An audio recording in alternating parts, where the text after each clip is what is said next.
तो hi friends, देखिए आज हम लोग करने वाले हैं कोल्हान यूनिवर्सिटी का अंतिम पार्ट का वीडियो ये।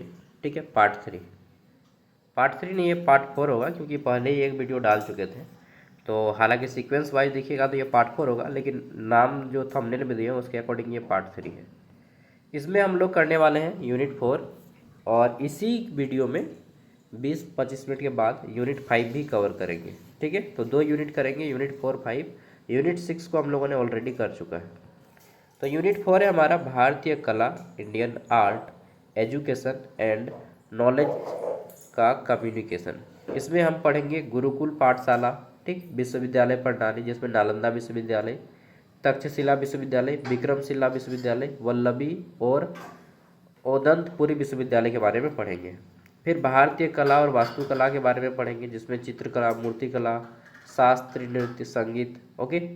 फिर ज्ञान के संरक्षण में मौखिक परंपरा और कहानी कहने की भूमिका। ओके, गुरु शिष्य परंपरा यहाँ पे कंप्लीट होता है। चलिए देखते हैं हम लोग। पहले 1 मार्क्स वाले क्वेश्चन आंसर करेंगे। आपको एग्जाम का पैटर्न मालूम है ना, 1 मार्क्स वाले 10 क्वेश्चन आएंगे, 5 मार्क्स वाले 2 क्वेश्चन आएंगे, ये हो जाएगा ग्रुप ए 20 मार्क्स का। 10 मार्क्स वाले 3 क्वेश्चन आएंगे, ये हो जाएगा ग्रुप बी 30 मार्क्स का। 50 मार्क्स का एग्जाम होगा, 90 मिनट टाइमिंग रहेगा। क्वालिफाई करने के लिए आपको 20 नंबर लाना होगा। ओके, तो चलो देखिए कि बोल जाए। पहला क्वेश्चन नंबर 1 कि गुरुकुल शिक्षा प्रणाली क्या थी। ठीक है, गुरुकुल शिक्षा प्रणाली नाम सुनने से ही लगता है कि गुरु के पास जाकर शिक्षा ग्रहण करना। गुरुकुल प्राचीन भारत की आवासीय शिक्षा प्रणाली थी। आवासीय कहने का मतलब है कि वहीं पे आपको खाना पीना रहना सब मिलेगा। ठीक है, जहाँ विद्यार्थी गुरु के आश्रम में रहकर शिक्षा प्राप्त करते थे। इस प्रणाली का उद्देश्य केवल ज्ञान देना नहीं, बल्कि चरित्र का भी निर्माण करना है, और अनुशासन भी रखना है, और नैतिक मूल्यों का भी विकास करना है। आज के जैसा नहीं कि केवल एजुकेशन दे दिए, बाद बाकी तुम भाड़ में जाओ, क्या कर रहा है हमको उससे मतलब नहीं है। नहीं, उसके बाद भी मतलब होता था। ठीक है, नेक्स्ट, नालंदा विश्वविद्यालय कहाँ स्थित है। तो देखिए अभी भी नालंदा विश्वविद्यालय चालू है, बट इसको अभी ओपन यूनिवर्सिटी कर दिया गया है। ओपन मतलब खुला विश्वविद्यालय, जैसे इग्नू है। ओपन विश्वविद्यालय में आपको क्लास करने की जरूरत नहीं, केवल एग्जाम देने जाइएगा और एक साथ आप 2 कोर्स कर सकते हैं। तो नालंदा विश्वविद्यालय बिहार में स्थित है।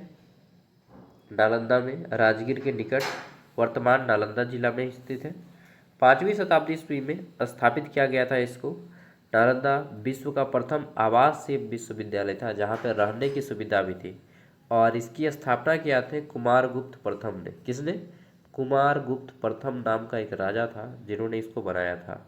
नालंदा विश्वविद्यालय में बौद्ध धर्म की शिक्षा दी जाती थी। ये जो विश्वविद्यालय है, यूनिवर्सिटी, नालंदा यूनिवर्सिटी, यहाँ पे बौद्ध धर्म की शिक्षा दी जाती थी। इसलिए हिंदू धर्म वाले भी जलते थे इससे, और इस्लाम धर्म वाले भी जलते थे। और अंततः हिंदू धर्म और इस्लाम धर्म दोनों मिल के एक बख्तियार खिलजी नाम का आता है विद्रोही, और नालंदा विश्वविद्यालय को तहस नहस कर देता है। और इसको तहस नहस करने में हिंदू और मुस्लिम दोनों का समान भागीदारी है। ठीक है, हिंदू भी चाहता था कि ये विश्वविद्यालय टूटे, क्योंकि यहाँ पे बौद्ध धर्म की शिक्षा दी जाती थी, और इस्लाम भी चाहते थे कि टूटे, और अंततः उन लोगों ने तोड़ दिया। चलिए, तक्षशिला विश्वविद्यालय किस वर्तमान देश में स्थित है। तो तक्षशिला विश्वविद्यालय वर्तमान पाकिस्तान में स्थित है। यहाँ के एक प्रोफेसर थे, उनका नाम था चाणक्य। आपको मालूम है चंद्रगुप्त मौर्य के जो गुरु थे, यानी कि आचार्य चाणक्य, जिसका वो दूसरा नाम कौटिल्य भी है और विष्णुगुप्त भी बोलते हैं। तो चाणक्य शुरू में एक प्रोफेसर थे। ठीक है, नालंदा विश्वविद्यालय के प्रोफेसर थे। नालंदा विश्वविद्यालय विश्व का सबसे पहला यूनिवर्सिटी है।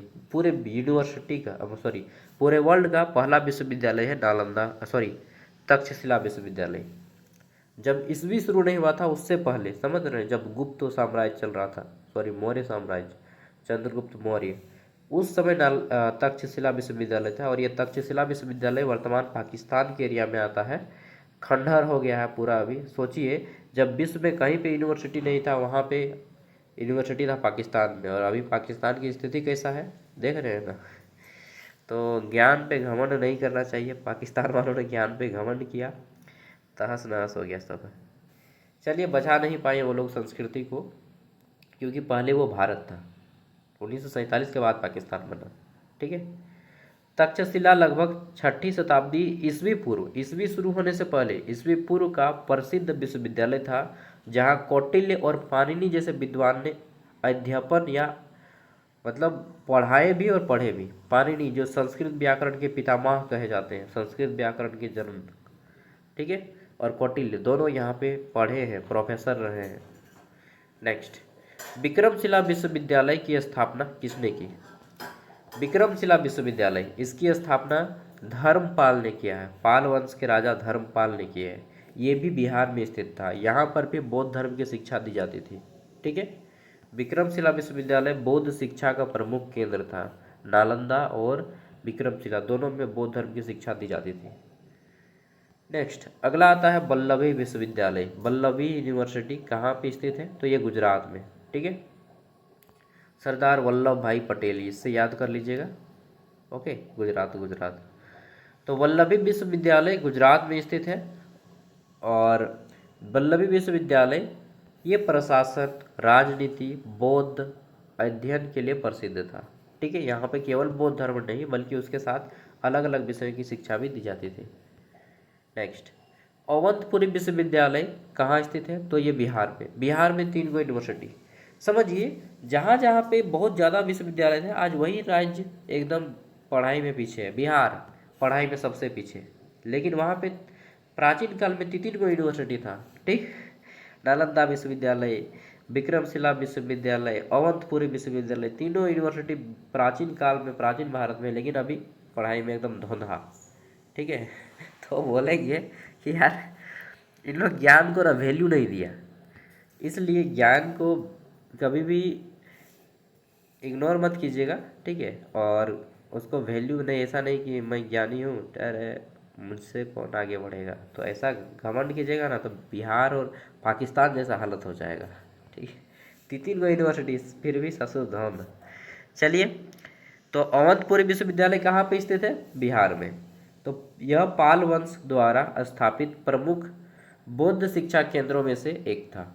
ओके, यहाँ पर भी बौद्ध शिक्षा केंद्र की मतलब बौद्ध धर्म की शिक्षा दी जाती थी।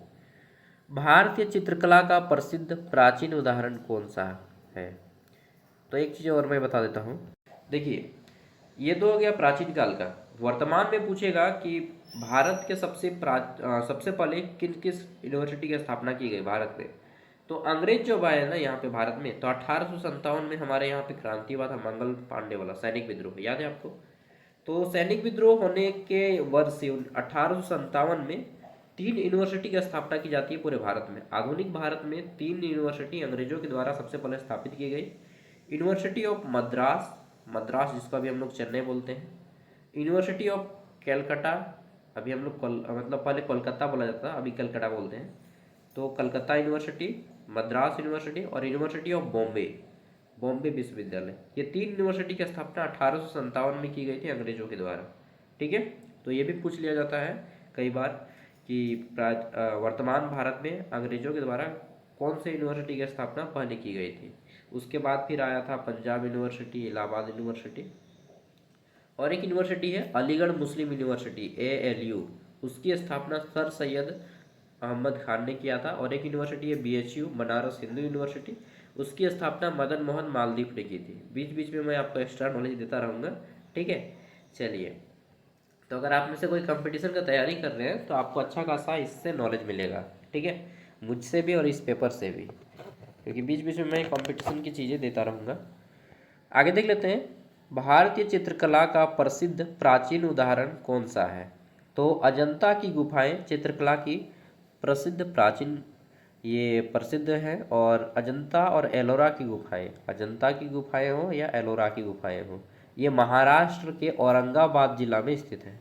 ठीक है, अजंता भित्ति चित्रकला यूनेस्को विश्व धरोहर का भाग है, और इन गुफाओं में 3 धर्मों के आपको चित्र मिलेंगे, हिंदू धर्म, बौद्ध धर्म और जैन धर्म। ठीक है, नेक्स्ट, भारतीय मूर्तिकला का प्रसिद्ध उदाहरण लिखिए। तो सांची का स्तूप भारतीय मूर्तिकला का प्रसिद्ध उदाहरण है। सांची का स्तूप मध्य प्रदेश के रायसेन जिले में स्थित है, और अशोक स्तंभ यूपी में स्थित है। ठीक है, तो ये भारतीय शिल्पकला और बौद्ध कला के उत्कृष्ट उदाहरण है। और एक चीज, स्तूप जो है बौद्ध धर्म से संबंधित है। स्तूप बौद्ध धर्म से संबंधित है। बौद्ध धर्म के महात्मा बुद्ध के अवशेषों से जो मंदिर बनता है उसी को स्तूप कहा जाता है। इस तरह से आधा गोलाकार भाग में इसको बनाया जाता है। पहले 50 रुपए के नोट में सांची का स्तूप को दिखाया गया था। नेक्स्ट, अगला जाता था, भारत के शास्त्र नृत्यों की संख्या कितनी है? तो भारत में 8 गो शास्त्र नृत्य है। ठीक है, आप इसे नोट डाउन कर सकते हैं, मैं बोलते जा रहा हूँ। भरतनाट्यम ये तमिलनाडु का है। कथक, कथक कहाँ का है? उत्तर प्रदेश का। कथकली केरल का है। कुचिपुड़ी आंध्र प्रदेश का है। ओडिसी ओडिशा का है। मणिपुरी मणिपुर का है। मोहिनी अट्टम केरल का है। सत्रिया असम का है। तो ये मोहिनी अट्टम और ये कथकली 2 को केरल का है। ठीक है, और कुछ है क्या? कर्नाटक का है, क्या बोलते हैं, कुचिपुड़ी आंध्र प्रदेश हो गया, कथकली हो गया। यक्षगान कर्नाटक का है। यक्षगान वो शास्त्र नृत्य नहीं, वो लोक नृत्य है, यक्षगान। ठीक, और भी बता देता हूँ, भांगड़ा और गिद्धा पंजाब का है। ओके, और याद नहीं आ रहा है। छाव नृत्य तो सबको मालूम है, झारखंड का हमारा है फेमस, सरायकेला छाव। नेक्स्ट, भारतीय शास्त्रीय संगीत की 2 प्रमुख परंपराएं कौन सी है? तो देखिए, भारत में शास्त्र संगीत 2 परंपराएं, एक हिंदुस्तानी और दूसरा है कर्नाटक संगीत। हिंदुस्तानी संगीत और कर्नाटक संगीत। हिंदुस्तानी शैली उत्तर भारत तथा कर्नाटक शैली दक्षिण भारत में विकसित हुई है। मौखिक परंपरा, तो देखिए इसमें ओरल में आ जाता है, बिना लिखे ज्ञान को सुनाकर एवं याद करके पीढ़ी दर पीढ़ी हस्तांतरित करने की प्रक्रिया को मौखिक परंपरा कहते हैं। वेदों का संरक्षण मुख्यतः मौखिक परंपरा से हुआ है। ओके, आगे देख लेते हैं, कहानी कहने की परंपरा का प्रमुख उद्देश्य क्या है? तो ज्ञान, संस्कृति एवं नैतिक मूल्यों का प्रसार। ठीक, पंचतंत्र एवं जातक कथाएं इसके प्रसिद्ध उदाहरण हैं। और पंचतंत्र विष्णु शर्मा के द्वारा लिखा गया है और जातक कथाएं बौद्ध धर्म के पूर्व जन्म की कथाओं के बारे में बताया गया, महात्मा बुद्ध के पूर्व जन्म की कथाएं। ठीक, भारतीय शिल्प का एक प्रमुख उदाहरण लिखिए। तो हथकरघा भारतीय शिल्प का एक उदाहरण है और महात्मा गांधी का फेवरेट था। बनारसी साड़ी बहुत फेमस है। बनारसी साड़ी ये हथकरघा से ही बनाया जाता है। ठीक, कांचीपुरम सिल्क, भारतीय वस्त्र कला, ये सब इसके प्रमुख उदाहरण हैं। अगला क्वेश्चन है, धातु कर्म जिसको मेटालर्जी कहा जाता है इंग्लिश में, धातु कर्म का प्रसिद्ध भारतीय उदाहरण क्या है? तो दिल्ली का लौह स्तंभ। ठीक है, दिल्ली में जो मेहरौली में लौह स्तंभ है ये धातु कर्म का प्रसिद्ध उदाहरण है। यह लगभग 1600 वर्ष पहले बना हुआ था, जो कि अभी तक जंग नहीं लगा है। ठीक, ये दिल्ली में इस तरह से वो खंभा गाड़ा गया है स्टील का, वो अभी तक जंग नहीं लगा है। ठीक है, तो दिल्ली के मेहरौली एक स्थान का नाम है, वहीं पे ये गाड़ा गया है। कहा जाता है कि ये गुप्त काल में गाड़ा गया है और अभी तक जंग नहीं लगा है। इसका मतलब ये है कि भारत के लोग इस तरह की स्टील बनाने का टेक्निक जानते थे जो जंग रोधी होता था। ज्ञान संरक्षण में महिलाओं की क्या भूमिका रही है? तो महिलाओं ने शिक्षा, संस्कृत और लोक परंपरा और पारिवारिक ज्ञान को सुरक्षित रखा। इनमें प्रमुख नाम आता है गार्गी, मैत्री और लोपामुद्रा। ठीक है, जैसी विदुषी, ये महिलाएं थी जो कि प्राचीन भारत में बहुत ज़्यादा विद्वान थी। नेक्स्ट आता है, गार्गी कौन थी? गार्गी, तो ये वैदिक काल की प्रसिद्ध विदुषी, विदुषी विद्वान का उल्टा होता है विदुषी। ठीक है, तो गार्गी एक विदुषी थी और दार्शनिक थी, फिलोसफर थी। सॉरी, खांसी हो जाता है ना, सर्दी के दिन, बरसात के दिन में हो ही जाता है थोड़ा थोड़ा। उन्होंने बृहदारण्यक उपनिषद में याज्ञवल्क्य के साथ दार्शनिक संवाद किया था। गार्गी, मैत्री, सबको याद रखिएगा, क्वेश्चन आता है। गुरु शिष्य परंपरा। ठीक है, गुरु शिष्य परंपरा क्या है? तो गुरु से शिष्य को ज्ञान, संस्कार एवं जीवन मूल्यों के हस्तांतरण की परंपरा है गुरु शिष्य परंपरा। अगला जाता है, गुरु शिष्य परंपरा का मुख्य उद्देश्य क्या है? तो ज्ञान के साथ चरित्र एवं व्यक्तित्व का विकास। ओके। नेक्स्ट आता है नालंदा विश्वविद्यालय किस विषय के लिए विशेष रूप से प्रसिद्ध था। तो नालंदा विश्वविद्यालय बौद्ध दर्शन एवं उच्च शिक्षा के लिए प्रसिद्ध था। यहाँ लगभग 10,000 विद्यार्थी और 1,500 शिक्षक ठीक स्टडी का काम करते थे। चीनी यात्री वेनसांग ने भी यहाँ अध्ययन किया था। चीनी यात्री वेनसांग बहुत फेमस है ठीक, और ये खुद यहाँ पे पढ़ने आए थे नालंदा विश्वविद्यालय। अंतिम क्वेश्चन है 1 मार्क्स का। भारतीय ज्ञान प्रणाली में शिक्षा का मुख्य उद्देश्य क्या है। तो ज्ञान, चरित्र, नैतिकता का विकास करना, समाज सेवा करना। अब यहाँ पे लॉन्ग आंसर टाइप आएंगे, बट उससे पहले हम लोग नेक्स्ट यूनिट को कंप्लीट करेंगे। ठीक है, यूनिट 5 को। तो चलिए अब हम लोग यूनिट 5 करते हैं, भारतीय नैतिक, सामाजिक और पर्यावरण चिंतन। ठीक है, इसमें हम लोग धर्म, अर्थ, काम, मोक्ष, ये 4 पुरुषार्थ हैं, इसके बारे में जानेंगे। सतत जीवन और प्राकृतिक पूजा के बारे में जानेंगे। नैतिक विकास में परिवार और समाज की क्या भूमिका है, ये जानेंगे। वसुधैव कुटुंबकम और सर्वधर्म समभाव की अवधारणा को समझेंगे। भारतीय धर्म ग्रंथों में पर्यावरण के मूल्यों को समझेंगे। ओके, तो भारतीय नैतिक, सामाजिक और पर्यावरणीय चिंतन के बारे में पढ़ते हैं। पुरुषार्थ। पुरुषार्थ क्या है हमारे, तो जीवन के लक्ष्यों को पुरुषार्थ कहा जाता है। तो मनुष्य के जीवन के 4 लक्ष्य हैं। मानव जीवन के 4 प्रमुख उद्देश्य हैं। मनुष्य जन्म लिया है इन 4 लक्ष्यों को पूरा करने के लिए, ऐसा कहा जाता है। पहला है धर्म, ठीक है, दूसरा है अर्थ, तीसरा है काम और चौथा है मोक्ष। ठीक, लेकिन मेरे अकॉर्डिंग सबसे पहले आपको है काम। ठीक, काम कीजिएगा, किसी भी प्रकार की इच्छा, ठीक है, खुशी की इच्छा, ये काम हो गया। फिर धन कमाइए, ठीक, फिर धर्म कीजिए और लास्ट में मोक्ष की प्राप्ति।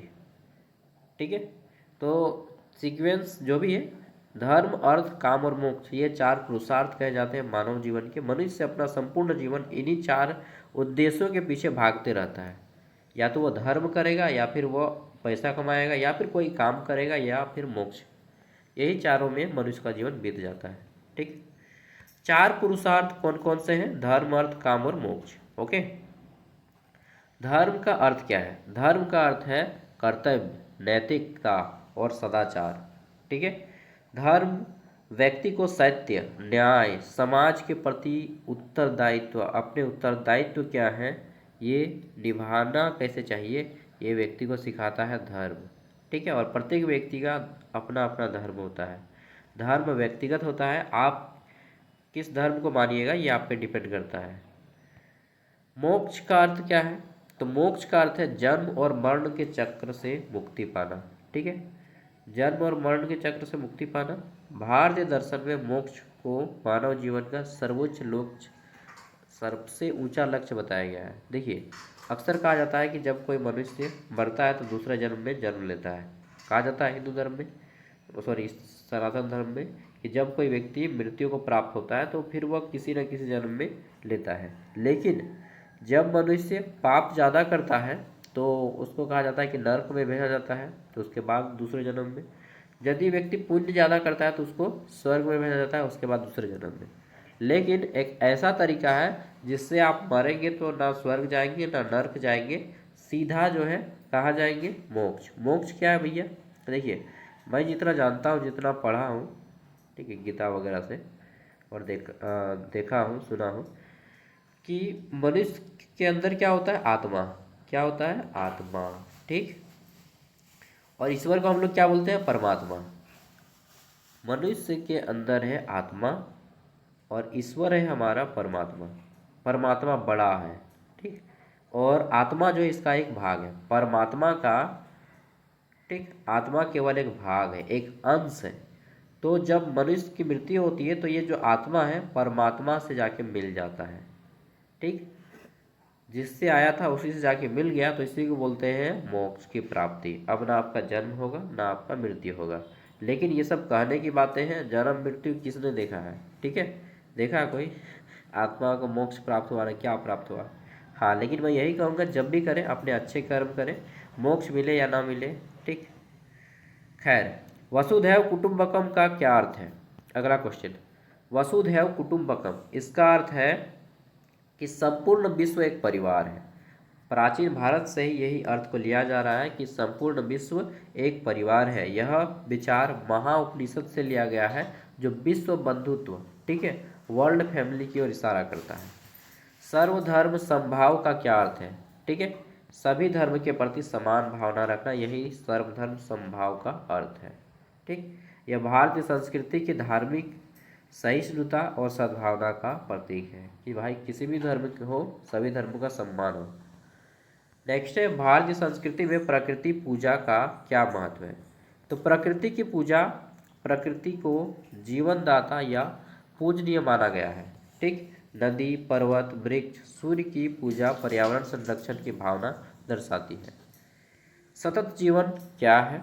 तो प्राकृतिक संसाधनों का संतुलित और जिम्मेदारीपूर्ण उपयोग, यही है हमारा सतत जीवन। ठीक, नेक्स्ट, परिवार और नैतिक शिक्षा का प्रथम विद्यालय क्यों कहा गया? परिवार को जो है नैतिक शिक्षा का प्रथम विद्यालय कहा गया, क्योंकि जो बच्चा होता है ना, बालक, सबसे पहले परिवार से ही संस्कार सीखता है अपने। ठीक है, छोटा बच्चा देखिए, कोई कोई बच्चा बहुत उद्दंड होता है, कोई कोई छोटा बच्चा गाली बक देगा एकदम, ठीक है, माँ बहन का। तो अब जैसा घर में बोलेंगे वैसा ही बच्चा बोलेगा। ठीक, अगर घर में हिंदी बोलिएगा तो हिंदी बोलेगा, घर में बांग्ला बोलिएगा तो बांग्ला बोलेगा, कोठा बोलेंगे तो कोठा ही बोलेगा, कोरमाली बोलिएगा तो कोरमाली बोलेगा। समझ रहे हैं बात को? संथाली बोलिएगा तो संथाली बोलेगा, अगर गाली बोलिएगा तो गाली बोलेंगे, अगर इज्जत से बात करना सिखाएंगे, नमस्ते बोलिए तो नमस्ते बोलेगा। ठीक है, माँ बहन को बोलिएगा तो माँ बहन के गाली देगा। तो जैसा बच्चा को सिखाएंगे वही, इसीलिए परिवार को जो है नैतिक शिक्षा का प्रथम विद्यालय कहा गया है। ठीक, इसमें परिवार और सोसाइटी दोनों का रोल है, केवल परिवार का ही नहीं, सोसाइटी का भी रोल है। समाज नैतिक विकास में कैसे सहायक है? बस वही। ठीक है, नेक्स्ट, भारतीय धर्म ग्रंथों में पर्यावरण का संरक्षण प्रमुख संदेश क्या है? कि प्रकृति की रक्षा करना मानव का कर्तव्य है। इसके लिए भारत में अलग अलग विधि बनाए गए, और भारत का जो राष्ट्रीय वृक्ष है बरगद, उसकी पूजा भी की जाने लगी। इसलिए नहीं कि वट सावित्री है, इसलिए ताकि जो बरगद का पेड़ है, सबसे ज़्यादा ऑक्सीजन बरगद के पेड़ से मिलता है। ठीक है, बरगद के पेड़ की रक्षा की जाए, इसीलिए बरगद के पेड़ की पूजा की जाती है। पीपल के वृक्ष की पूजा की जाती है शनिवार के दिन में। ठीक है, इसलिए क्योंकि पीपल के वृक्ष से सबसे ज़्यादा ऑक्सीजन मिलता है। पीपल और बरगद दो ऐसे वृक्ष हैं जिससे हमें क्या मिलता है? बहुत ज़्यादा ऑक्सीजन। इसके अलावा झारखंड में साल के वृक्ष को, सरई सखुआ के वृक्ष को भी पूजा किया जाता है। ठीक है, और भी बहुत सारे वृक्ष हैं, जैसे कि करम का पेड़ है, करम हम लोग कर्मान लगाते हैं, तो उसमें भी वृक्ष की पूजा की जाती है। ठीक है, आम के वृक्ष की पूजा की जाती है छठ पूजा में। तो वृक्षों की पूजा इसलिए की जाती है ताकि हमें उसको रक्षा करना है, ऑक्सीजन हमें उससे प्राप्त होता है। अथर्ववेद में पृथ्वी को क्या कहा गया है? तो अथर्ववेद में पृथ्वी को माता कहा गया है। एक गाना है, पृथ्वी धरती मेरी माता पिता आसमान है, यानी कि धरती को हम लोग माता का दर्जा दिए और सूर्य को हम लोग पिता का दर्जा दिए हैं। ठीक है, माता भूमि, पितरो पृथ्विया का अर्थ है कि पृथ्वी मेरी माता है और मैं उसका पुत्र हूँ। नेक्स्ट, भारतीय परंपरा में सबसे पवित्र वृक्ष कौन सा माना गया है? तो पीपल को भारत में सबसे पवित्र वृक्ष माना गया है। ठीक है, पीपल धार्मिक और औषधीय पर्यावरण महत्व है। भारतीय संस्कृति में किस नदी को माँ कहा गया है? तो गंगा नदी को माँ कहा गया है। ठीक है, गंगा भारत की राष्ट्रीय नदी है, इसकी लंबाई 2525 किलोमीटर है। ठीक, और गंगा नदी में पाए जाने वाले डॉल्फिन को भारत का राष्ट्रीय मछली घोषित किया गया है। अर्थ का क्या अर्थ है? हम लोग 4 पुरुषार्थ पढ़ते हैं, धर्म, अर्थ, काम और मोक्ष। तो अर्थ का मतलब है जीवन यापन हेतु धन और संसाधन का उचित अर्जन करना। भारतीय दर्शन में धर्म के अनुसार अर्जित धन को श्रेष्ठ माना गया है। काम का क्या अर्थ है? काम मतलब होता है इच्छा और जीवन के सुखों की संतुलित पूर्ति। ठीक है, काम का अर्थ केवल भौतिक सुख नहीं, ना कला है। ठीक है, बल्कि कला है, सौंदर्य है और आनंद है, जिसका एक संतुलित उपयोग हो। भारतीय संस्कृति में पर्यावरण संरक्षण का प्रमुख माध्यम क्या है? तो वृक्षारोपण और प्रकृति की पूजा पर्यावरण संरक्षण का प्रमुख माध्यम है। वृक्षों को देवतुल्य मानकर उनकी रक्षा की जाती है। सर्वे भवन्तु सुखिनः सर्वे सन्तु निरामया, ये आपने श्लोक सुना होगा संस्कृत का। ठीक, सभी सुखी हो, सभी दुखों से मुक्ति हो। यह भारतीय संस्कृति के विश्व कल्याण के आदर्श को व्यक्त करता है। भारतीय नैतिक चिंतन का मुख्य आधार क्या है? तो धर्म एवं नैतिक मूल्य। अगला जाता है हमारा यहाँ पे, भारतीय ज्ञान प्रणाली में पर्यावरण संरक्षण क्यों आवश्यक है? तो क्योंकि प्रकृति एवं मानव एक दूसरे पर निर्भर है। ठीक है, अगर पेड़ पौधे नहीं रहेंगे तो हमको ऑक्सीजन कहाँ से मिलेगा और उनको कार्बन डाइऑक्साइड कहाँ से मिलेगा। ठीक है, चलिए। धर्म, अर्थ, काम और मोक्ष 4 पुरुषार्थ हैं। 4 पुरुषार्थों का विस्तार पूर्वक वर्णन करना है यहाँ पे। ठीक, मैं अब क्वेश्चन दिखा दे रहा हूँ क्योंकि मेरा भी क्लास है यार, मुझे भी जाना होगा। ठीक है, कॉलेज, तो ये पढ़ लीजिएगा। दूसरा क्वेश्चन है हमारा, सतत जीवन एवं प्रकृति पूजा के भारतीय मॉडल का विस्तार पूर्वक वर्णन कीजिए। ओके, देखिए मैं यहाँ पे सभी का पीडीएफ आपको वीडियो का डिस्क्रिप्शन बॉक्स में दे दूँगा, आप वहाँ से डाउनलोड करके पढ़ सकते हैं। और ज्ञान सागर ऐप में इसका आपको सारा का सारा कंटेंट एक जगह पे मिल जाएगा। 60 रुपये अगर आप खर्च करना चाहते हैं तो कंप्लीट ग्रेजुएशन का आपको नोट्स मिल सकता है। ठीक, complete graduation, all subject all semester. हालांकि अभी सेमेस्टर 1 का ही अपलोड है, सेमेस्टर 2 का भी कुछ अपलोड है, 3 का 4, 5, 6 सब अपलोड हो गया है लगभग, आप देख सकते हैं। नैतिक विकास में परिवार एवं समाज की क्या भूमिका है, ये बताइए। ओके, आगे देख लेते हैं। तो अगला क्वेश्चन आ जाता है हमारा यहाँ पे, वसुधैव कुटुंबकम तथा सर्वे भवन्तु सुखिनः। ओके, वसुधैव कुटुंबकम और सर्वे भवन्तु सुखिनः या सर्वधर्म समभाव की अवधारणा का विस्तार से बताइए। ये कुछ भी पूछ सकता है। वसुधैव कुटुंबकम संपूर्ण विश्व एक परिवार है, जो महाउपनिषद से लिया गया है। सर्वधर्म समभाव, ठीक, और सर्वे भवन्तु सुखिनः वो भी आपको पूछा जा सकता है। नेक्स्ट, अगला जाता है हमारा यहाँ पे क्वेश्चन, भारतीय धर्म ग्रंथों में पर्यावरणीय मूल्यों का विस्तार पूर्वक वर्णन करें। तो वेद के अकॉर्डिंग क्या बोला गया है, उपनिषद के अकॉर्डिंग क्या बोला गया, रामायण और महाभारत में क्या बोला गया है। ओके, ये सब आपको बताने हैं। नेक्स्ट, अगला क्वेश्चन हमारा है कि भारतीय नैतिक, सामाजिक और पर्यावरणीय चिंतन का समग्र मूल्यांकन कीजिए। तो ये हमारा अंतिम क्वेश्चन आंसर था। और अब मैं दिखाता हूँ यूनिट 4 का क्वेश्चन आंसर। यूनिट 4 में हमारा अंतिम क्वेश्चन से शुरू कर रहा हूँ, ज्ञान संरक्षण में महिलाओं की क्या भूमिका है, ये बताना है। इसमें आपको गार्गी और मैत्री की एग्जाम्पल देके बताना है। ठीक है, नेक्स्ट क्वेश्चन देखते हैं। अगला क्वेश्चन है हमारा, भारतीय शिल्प में ज्ञान प्रणाली का, जिसमें वस्त्र के निर्माण, ठीक है, बनारसी वस्त्र अभी हम लोगों ने पढ़ा था ना, मिट्टी के बर्तन, धातु, इन सब की विस्तार पूर्वक वर्णन करना है कि ये कैसे तैयार किए जाते हैं और विश्व प्रसिद्ध क्यों हुए ये। ठीक है, सिंधु घाटी से बेता से लेकर के पूरा बनारसी साड़ी, सिल्क वगैरह सब कुछ बताना है, मिट्टी के बर्तन। ठीक, और आगे देख लेते हैं।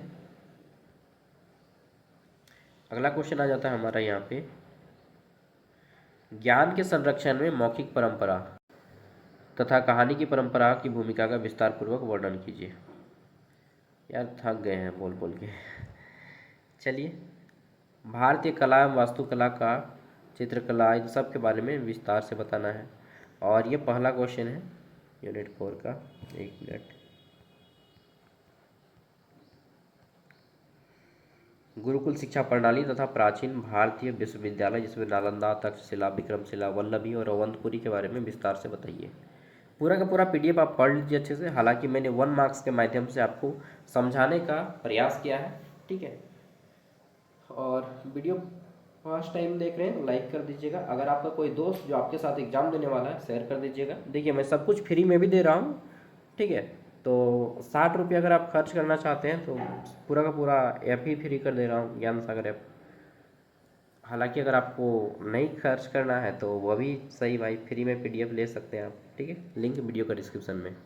थैंक यू दोस्तों, बाय, जोहार, ऑल द बेस्ट। एक भी एग्जाम में क्वेश्चन मत छोड़िएगा, सभी का आंसर करके आइएगा। बाकी आपका एक एग्ज़ाम मेजर पेपर बाकी है ना, वो डेट बदल गया था। और मेजर पेपर में मैं ज़्यादा तो नहीं, केवल हिस्ट्री का सिलेबस अगर किन्हीं के पास होगा तो बता दीजिएगा। और अपना क्वेश्चन पेपर हमको इस नंबर पर सेंड कर दीजिएगा। सिलेबस और क्वेश्चन पेपर 89, 86, 60, 75, 41। हिस्ट्री और पॉलिटिकल 2 ही का क्लास ले पाऊँगा।